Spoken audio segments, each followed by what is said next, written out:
आज हम लोग बात करने वाले हैं भारत में 18वीं शताब्दी के उस दौर की जब 1761 में थर्ड बैटल ऑफ पानीपत हो चुका था।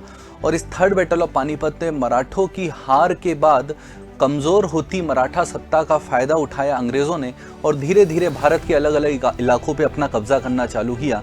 लेकिन यह वही दौर था जब इस उथल पुथल के बीच एक ऐसी महिला शासिका भारत में आ रही थी जो अपने कुशल नेतृत्व क्षमता के कारण जानी गई, जो अपने धार्मिक स्वभाव के बारे में जानी गई और जो लोक माता और देवी श्री के नाम से जानी गई। और बिल्कुल आप सही समझते हैं हम किसकी बात कर रहे हैं, लोक माता देवी श्री अहिल्याबाई होलकर की।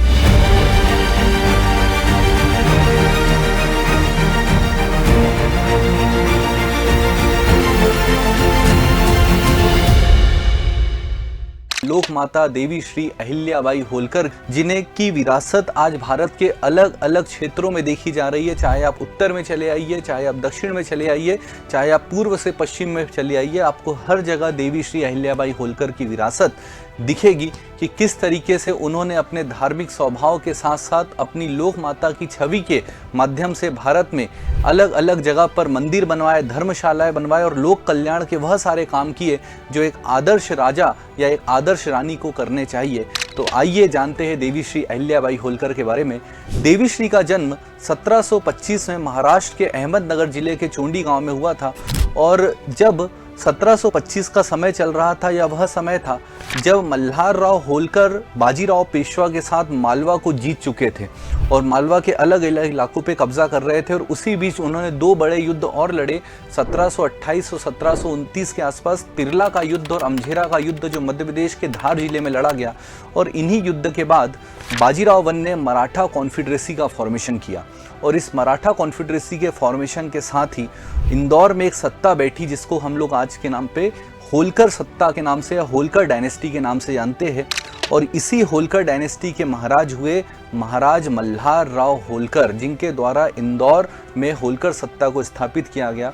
और ऐसा एक समय था कि 1733 में मल्हारराव होलकर जी को महाराष्ट्र बुलाया गया। अहमदनगर के पास से वो निकल रहे थे तो एक मंदिर में रुके हुए थे। जब वो पेशवा से मिलने महाराष्ट्र जा रहे थे तब उन्होंने एक छोटी कन्या को देखा जो गरीबों को भोजन खिला रही है, मंदिर में भजन गा रही है। और तभी वह डिसाइड कर लेते हैं कि मैं इसी कन्या से अपने बेटे खांडेराव का विवाह करूंगा।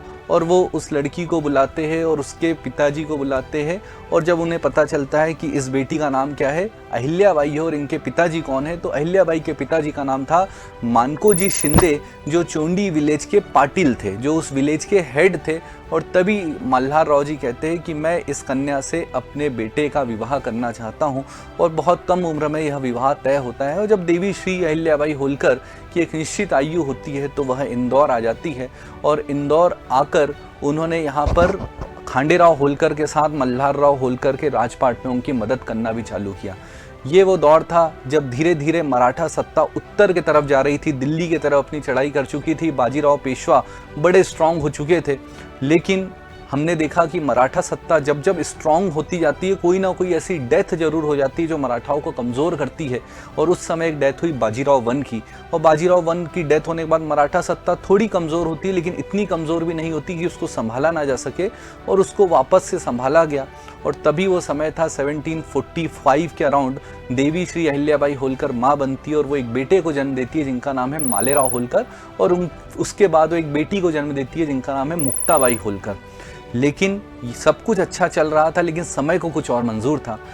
ईयर था 1754। अहिल्याबाई के बच्चे के जन्म देने के 10 साल बाद उनके साथ एक ऐसी घटना हुई कि उनके जो हस्बैंड थे खांडेराव होलकर, उनको भेजा गया कुंभेर के युद्ध में मल्हारराव होलकर के द्वारा। कुंभेर राजस्थान का एक किला है और इस कुंभेर के किले के लड़ाई में जब खांडेराव होलकर गए थे तो इस युद्ध में इनकी मृत्यु हो जाती है। और देवी श्री अहिल्याबाई होलकर बहुत कम उम्र में विधवा हो जाती है, विडो हो जाती है। और वो डिसाइड करती है कि मैं अपने पति के साथ ही सती हो जाऊंगी। लेकिन जैसे ही ये बात मल्हारराव होलकर जी को पता चलती है, वह खुद एक भारी सदमे में थे क्योंकि उनकी एक ही बेटे थे जिनकी मृत्यु हो चुकी थी। और इसी के साथ वो उनको जब ये बात पता चलती है कि देवी श्री अहिल्याबाई ने सती होने का डिसाइड किया है, तो वो किसी तरीके से उन्हें समझाते हैं कि इतना बड़ा राजपाट है, छोटे छोटे बच्चे हैं, उनको कौन संभालेगा। और देवी श्री अहिल्याबाई इस बात को समझती है और वो फाइनली डिसाइड करती है कि मैं सती नहीं होंगी। और धीरे धीरे वो मल्हार राव जी के साथ राजपाट में उनका साथ देने लगी और मल्हार राव जी उनको अपनी बेटी की तरह रखने लगे।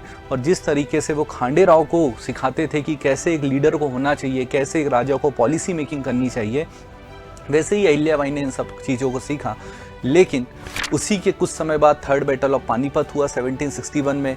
मल्हार राव जी इस बैटल में जाते हैं, लेकिन कुछ ही समय बाद हम लोग देखते हैं कि इस बैटल में क्या होता है, मराठों की हार। और उसके 5-6 साल बाद मल्हार राव जी की डेथ हो जाती है।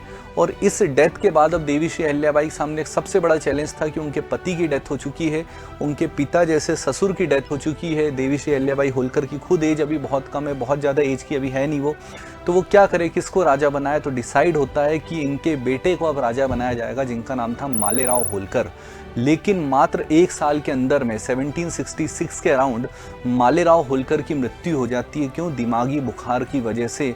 और ये वो दौर था जब मराठा सत्ता कमज़ोर हो रही थी, और उसी बीच मराठा सत्ता की एक स्ट्रॉन्ग जो पिलर था होलकर, वो खुद कमज़ोर हो रहे थे, क्योंकि उसमें अभी अभी एक राजा बना था जिसको एक बीमारी की वजह से जिनकी डेथ हो गई, मालेराव होलकर जी की। हालांकि बहुत सारी जगह पर ऐसी कहानियां प्रचलित है कि अहिल्याबाई ने इनको सजा दी थी, इस वजह से इनकी डेथ हो गई, तो ऐसा नहीं है। होलकर म्यूजियम में हमको इसके प्रमाण मिलते हैं। कई किताबें ऐसी बात करती है कि मालेराव होलकर जी की जो मृत्यु हुई है वो दिमागी बुखार की वजह से हुई थी। और अब आप खुद समझ सकते हो कि अहिल्याबाई एक स्ट्रॉन्ग वुमेन के तौर पे आती है कि आप देखिए कि उनके पति नहीं रहे, उनके ससुर नहीं रहे, उनका एक ही बेटा था, उसकी मृत्यु हो गई। और उसके बाद वो डिसाइड करती है कि इतना बड़ा राजपाट है, इसको संभालना है। और तब वो डिसीजन लेती है कि इसको मैं संभालूंगी, क्योंकि ये मेरे पूर्वजों ने मुझे राजपाट दिया है और मैं इसको शासक बन के ना, सेवक बन के मैं इस राजपाट को संभालूंगी। और वो फिर एक आदेश जारी करती है, हुजूर शंकर आदेश। इसके बारे में आपने बहुत कम कभी सुना होगा कि हुजूर शंकर आदेश क्या है। बेसिकली हुजूर शंकर आदेश जो है वो ये कहता है, या देवी अहिल्याबाई ने इसमें कहा था कि ये जो पूरा राजपाट है मैं भगवान शिव को समर्पित करती हूँ, और अब जितने भी यहाँ से फैसले आएंगे वो भगवान शिव को डेडिकेटेड होंगे। जिसलिए देवी अहिल्याबाई के जितने भी फैसले आते थे उन सब में लिखा रहता था हुजूर शंकर आदेश, मतलब यह आदेश जो निकले हैं भगवान शिव के आदेश से निकले हैं। और ये ईयर चल रहा था 1767 के अराउंड। उसी बीच अहिल्याबाई डिसाइड करती है कि मैं अपनी कैपिटल लेके जाऊंगी अब महेश्वर, क्योंकि इंदौर में एक तो इतना सेफ कैपिटल नहीं था, लगातार अटैक हो रहे थे, और इसलिए वो डिसाइड करती है कि कैपिटल लेके कहाँ चले आऊँगी, महेश्वर। और इसी के साथ 1767 मतलब 1767 में अहिल्याबाई अपनी राजधानी ट्रांसफ़र करती है, स्थानांतरित करती है महेश्वर, नर्मदा नदी के घाट पे। अब इसका भी एक रीज़न एक हम बोल सकते हैं कि एक तो नर्मदा नदी की वजह से उनको नेचुरल पूरी बाउंड्री मिल रही थी। दूसरी बात यह है कि नर्मदा नदी को खुद शिवपुत्री कहा जाता है शिव पुराण के अनुसार। और इसीलिए हम कह सकते हैं कि शिवपुत्री मतलब शिव जी की आराधना नर्मदा नदी से अच्छी कोई हो ही नहीं सकती, कहीं हम नर्मदा नदी के किनारे ही कर सकते हैं। इसलिए देवी अहिल्याबाई ने अपनी राजधानी नर्मदा नदी के किनारे महेश्वर खरगोन जिले लेके चली गई। और यहीं पे ये समय आ रहा था कि धीरे धीरे कुछ लोकल फ्यूडल लॉर्ड्स थे, कुछ लोकल रूलर्स थे जो महेश्वर किंगडम के ऊपर, इंदौर किंगडम के ऊपर अटैक करने लगे। लेकिन अहिल्याबाई खुद घोड़े पे सवार होकर इस युद्धों में लड़ने जा रही थी, जिसमें चंद्रकार से, जिसमें आसपास के लोकल फ्यूडल्स थे। इन युद्धों को इन्होंने लड़के जीता, इनके रिवोल्ट्स को सप्रेस किया और फाइनली एक दिखा दिया कि मैं एक स्ट्रॉन्ग रूलर हूँ। सिर्फ मैं लीडरशिप क्वालिटी नहीं है, मैं एक अच्छी मिलिट्री कमांडर भी हूँ। और इन सभी चीज़ों में उनका साथ दे रहे थे तुकोजी राव, जो मल्हार राव होलकर के एडॉप्टेड या दत्तक पुत्र थे। वो अहिल्याबाई के मिलिट्री कमांडर के रूप में कार्य कर रहे थे। और फिर धीरे धीरे अहिल्याबाई रूल करना चालू करती है। और जब एक समय पे वो देखती है कि उनके राज्य में, अब हम बात करते हैं अहिल्याबाई की लीडरशिप क्वालिटी के बीच में, या लीडरशिप क्वालिटी के अलावा एडमिनिस्ट्रेटर, एक बेहतर एडमिनिस्ट्रेटर के रूप में, कि अहिल्याबाई क्या एक बेहतर एडमिनिस्ट्रेटर थी क्या, या प्रशासिका थी क्या, तो हम बोलेंगे बिल्कुल एक बेहतर एडमिनिस्ट्रेटर है। कैसे? कि आप देखिए कि जब अहिल्याबाई रूल करना चालू करती है तो उनके सामने एक बहुत बड़ा चैलेंज ये आ रहा था कि लोग आपस में लड़ रहे थे, ज़मीन विवाद बहुत आ रहे थे, जिसमें लोग बोल रहे थे कि हमारी ज़मीन यहाँ तक है, हमारी खेती यहाँ तक है। तो इसी को लेके अहिल्याबाई ने एक नियम लेके आए जिसको बोलते हैं 7/12 का खसरा नियम। ये नियम अहिल्याबाई के द्वारा लाया गया था, जो यशवंत राव के फेस तक चला है।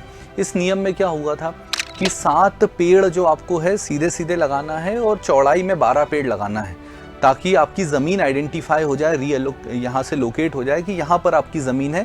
तो 7 बाय 12 का खसरा नियम, और ये सारे पेड़ जो होंगे वो फलदार पेड़ होंगे, और इससे जो फल आएंगे, इससे जो उपज होगी, उसमें एक हिस्सा राज्य का होगा और एक हिस्सा कौन रखेगा, एक हिस्सा रखेंगे जो किसान है, जिसकी वो ज़मीन है, या जो भी व्यक्ति है जिसकी वो ज़मीन है, वो उसका एक हिस्सा रखेगा।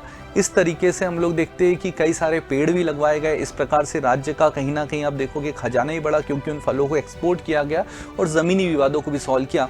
और उसी के अलावा ये सभी के लिए सभी समय अवेलेबल रहती थी। इन्होंने ओपन दरबार लगाना चालू किया कि कोई अगर बाड़े तक नहीं आ पा रहा है तो मैं ओपन दरबार में सबको सुनूंगी, पूरे समय सुनूंगी, जो लोगों की समस्याएं मैं सॉल्व करूंगी। और धीरे धीरे लोगों ने इनको लोक माता का दर्जा दिया। और जब ये महेश्वर गई थी तो इन्होंने महेश्वर किले की स्थिति को देखा, तो इन्होंने राजस्थान से 2 भाइयों को बुलवाया, जिनका नाम था गजधर और बुझधर, कि तुम महेश्वर के किले का दोबारा से निर्माण करो और एक व्यवस्थित और एक बहुत सुंदर किला बनाओ जिससे मराठी आर्किटेक्चर भी दिखे। तो गजधर और बुझधर ने दोबारा से उस किले का निर्माण करवाया, और साथ ही अहिल्याबाई ने सूरत से, अहमदाबाद से कुछ साड़ी के कारीगरों को बुलाया और महेश्वरी साड़ी बनवाना चालू किया, जो आज भी प्रचलित है, जिसमें मध्य प्रदेश में जीआई टैग भी मिला हुआ है महेश्वरी साड़ी को। तो इसी तरीके से अहिल्याबाई के समय ही महेश्वरी साड़ी की भी नींव रखी गई, या उस उद्योग की नींव रखी गई। और ये फेज सब कुछ चल ही रहा था। एक स्ट्रॉन्ग रूलर थी, पेशवा को समझा चुकी थी कि मैं रूल करूंगी, जो आसपास के लोकल रूलर्स थे उनको समझा चुकी थी कि मेरे किंगडम पे अटैक मत करना, एक बेहतर एडमिनिस्ट्रेटर के रूप में। और तभी ये वो समय आ रहा था, 1780s का दौर आ रहा था धीरे धीरे। अहिल्याबाई का जो इन्होंने बोला कि हमको एक इनकम आती है, जो राजा है रजवाड़े उनको इनकम आती है, तो इन्होंने देखा कि इनके अकाउंट में 16 करोड़ रुपए हैं, जो राजकोष से अलग राशि है, जो राजकोष है, जो ट्रेजरी है, उससे अलग राशि है। तो इस 16 करोड़ की राशि का मैं करूँ क्या? तो अहिल्याबाई ने एक ट्रस्ट बनवाया, जो एक बेहतर एडमिनिस्ट्रेटर भी बोल सकते हैं अहिल्याबाई को इसके लिए, खासगी ट्रस्ट। और इस खासगी ट्रस्ट को इसलिए बनवाया गया अहिल्याबाई ने कि जो मेरे पास पैसा है इसका मैं किस तरीके से यूज़ कर सकती हूँ, क्योंकि ये पैसा मेरा नहीं है, पैसा प्रजा का है और मैं प्रजा के हित में इसको यूज़ करना चाहती हूँ। ये है ट्रस्टीशिप क्वालिटी की। अहिल्याबाई के अंदर एक ट्रस्टीशिप क्वालिटी भी थी, जो हर व्यक्ति के अंदर कहीं ना कहीं होनी चाहिए। तो इसी के साथ अहिल्याबाई ने बोला कि मैं इसमें को धार्मिक कामों में लगाऊंगी, क्योंकि हम देखते हैं कि अहिल्याबाई एक धार्मिक स्वभाव की महिला थी। तो इसी के साथ उन्होंने भारत में अलग अलग मंदिरों का पुनरुद्धार करवाया, पुनर्निर्माण करवाया, जिसमें हमारे को सबसे फेमस मंदिर दिखता है काशी विश्वनाथ का मंदिर। अभी हाल फिलहाल में इस मंदिर का बहुत ज़्यादा जिक्र भी हो रहा है। 1780 में अहिल्याबाई होलकर ने काशी विश्वनाथ मंदिर का दोबारा से पुनर्निर्माण कराया, क्योंकि औरंगजेब के अटैक के कारण इस मंदिर को बहुत ज़्यादा क्षति पहुंचा दी गई थी। उसके बाद अहिल्याबाई होलकर ने जो सोमनाथ का जो मंदिर है, जो गुजरात में है, उसे दोबारा से रिकंस्ट्रक्शन करवाया, द्वारका मंदिर का रिकंस्ट्रक्शन करवाया, मणिकर्णिका घाट बनवाया। गया में इन्होंने, अगर आप देखोगे विष्णुपदी टेम्पल और अष्टपदी टेम्पल, कभी आप गया बिहार जाओगे तो आपको 2 प्रसिद्ध मंदिर मिलेंगे, विष्णुपदी टेम्पल और अष्टपदी टेम्पल। उनका कंस्ट्रक्शन इन्होंने कराया, उनका निर्माण कराया। तो ऐसे करके उत्तर भारत से लेकर दक्षिण भारत तक और पूर्व से लेकर पश्चिम तक अलग अलग जगह पर अहिल्याबाई के द्वारा मंदिरों का निर्माण और पुनर्निर्माण किया गया। एक बहुत ही प्रसिद्ध घाट का मैंने अभी जिक्र किया, मणिकर्णिका घाट, जो आपको उत्तर प्रदेश के बनारस में दिखाई देता है, उसका कंस्ट्रक्शन भी देवी श्री अहिल्याबाई होलकर के द्वारा कराया गया था। तो इस तरीके से इन्होंने अपने धार्मिक स्वभाव से धीरे धीरे जो धर्म की दोबारा से स्थापना करने का प्रयास किया, जो हमारे मंदिर है उनको दोबारा से इनका पुनर्निर्माण अहिल्याबाई के द्वारा करवाया गया। और यहीं पर हम लोग देखते हैं कि बहुत सारी जगह जहाँ सूखे की स्थिति बन रही थी, खासगी ट्रस्ट के माध्यम से वहाँ पर कुएं बनवाए गए, वहाँ तालाब बनवाए गए, वहाँ पे बावड़ियाँ बनवाई गई। तो इस तरीके से लोगों ने देखा कि एक ऐसा राजा, एक ऐसी शासिका अब हमको मिली है जो सब कुछ कर सकती है, प्रजा के हित में जो हो सकता है अहिल्याबाई सब कुछ कर रही है, और इतनी ऐसी परिस्थितियों में कर रही है कि बिल्कुल अकेली है। और एक ट्रेडिशन और तोड़ा अहिल्याबाई ने। हम लोग देखते हैं ना कि अगर कोई राजा है तो उसकी बेटी की शादी किसी राजा से होगी, कोई बहुत बड़ी फैमिली है तो उसकी बेटी की शादी बहुत बड़े फैमिली में होगी।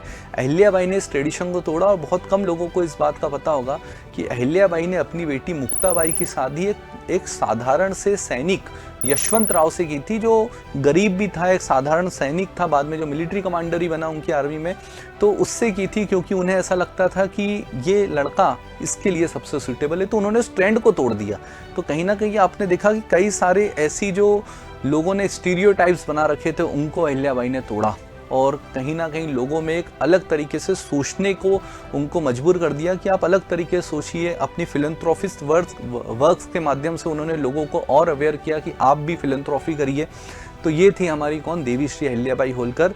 और आप सोचिए कि आपको इनके जीवन से कितना कुछ सीखने को मिलता है कि जीवन में अपने पति को, अपने ससुर को, अपने बेटे को खोने के बाद भी जनता के लिए इतना इन्होंने त्याग किया, इतनी सेवा की। और आज इसलिए हम अहिल्याबाई की यहाँ बात कर रहे हैं क्योंकि अहिल्याबाई आज भी जीवित है हमारे बीच में अपने कार्यों की वजह से। आज उन्होंने एक ऐसी विरासत छोड़ की गई कि मालवा का और इंदौर का नाम, महेश्वर का नाम पूरे भारत में प्रसिद्ध है कि इंदौर की शासिका या मालवा की शासिका देवी श्री अहिल्याबाई होलकर। और फाइनली 1795 में देवी श्री अहिल्याबाई का देहांत हो जाता है और इसी के साथ जो इंदौर की जो सत्ता है या जो होलकर सत्ता है उस पे रूल करना चालू करते हैं तुकोजी राव होलकर। ठीक, आशा करता हूँ आपको देवी श्री अहिल्याबाई के बारे में जानकारी अच्छी लगी हो और आप भी उनके ही जैसे सीखिए कि किस तरीके से लाइफ में हमको लीडरशिप क्वालिटी रखनी चाहिए, अपने अंदर अकाउंटेबिलिटी रखना चाहिए और बुरी परिस्थितियों में घबराने से बचना चाहिए। और जैसे अहिल्याबाई ने अकेले सभी ऑड्स से लड़के इतनी प्रसिद्धि हासिल की, हमें भी उन्हीं से यह चीज़ें सीखने की बहुत ज़्यादा ज़रूरत है। और अगर आप देखोगे तो नारी सशक्तिकरण का एक परफेक्ट एग्जाम्पल आपको देवी श्री अहिल्याबाई दिखाई देती है। मिलते हैं नेक्स्ट वीडियो में, धन्यवाद।